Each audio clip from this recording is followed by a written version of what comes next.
প্রথমে দেখো এখানে চিকেন ম্যারিনেট করে রাখা ছিল আমার ফ্রিজে। তো সেই ম্যারিনেশনটার মধ্যে ছিল আদা রসুন বাটা, ধনে জিরে লঙ্কার গুঁড়ো আর টক দই দিয়ে চিকেনটা আমি ম্যারিনেট করে রেখেছিলাম। সেটাকে একটু পেঁয়াজ দিয়ে ভাজা ভাজা করে নিলাম।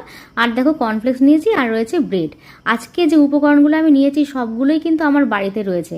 আর এখানে কর্নফ্লেক্সটা একটু গুঁড়ো করে নিয়েছি। আর ব্রেডগুলোকে দেখো এইভাবে বেলনি চাকি দিয়ে একটুখানি চিপে চিপে বেলে বেলে নিলাম। আর এখানে সাদা তেল নিয়ে নিয়েছি। এবারে এই যে ম্যারিনেশন করা চিকেনটা আমি তো রেডি করে নিয়েছি পেঁয়াজ কুচি দিয়ে। আর এখানে দেখো একটু ময়দা আর একটু গোলমরিচের গুঁড়ো নিয়েছিলাম, বিট লবণ নিয়েছিলাম, সেটা গুলে নিয়েছি। এবার এভাবে রোল রোল করে স্প্রিং রোলের মতন করে নিয়ে এটার মধ্যে কোট করে নিয়ে তারপরে দেখো বাড়িতে রাখা যে কর্নফ্লেক্সটা রয়েছে সেই কর্নফ্লেক্সটার মধ্যে এইভাবে ভালো করে আমি কোট করে নিলাম। আর এবারে দেখো এটাকে আমি ডিপ ফ্রাই করব রিফাইন্ড অয়েলে। আর আজকে যে রেসিপিটা তোমাদের সঙ্গে শেয়ার করছি এটা কিন্তু একটা ইভিনিং স্ন্যাক্স। আর এই স্ন্যাক্সটা সত্যি বলছি অসাধারণ হয়েছিল খেতে। আমি বিকেলবেলাতে আজকে হাজব্যান্ড অফিস থেকে আসার পরে ওটা বানিয়ে ওকে দিয়েছিলাম। আর ও সঙ্গে করে ওর একটা বন্ধুকেও নিয়ে এসেছিলো।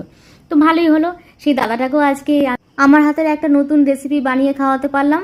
বেশ ভালোই হলো, ইভিনিংটা আমাদের দারুণ জমে গেল আজকে গল্পে আড্ডায়। আর দেখো টমেটো সস দিয়ে দাদাটাকেও পরিবেশন করলাম। আর আমরা সবাই মিলে চায়ের সাথে এটাকে খেলাম। সত্যি বলছি দারুণ ক্রিস্পি আর টেস্টি ছিল।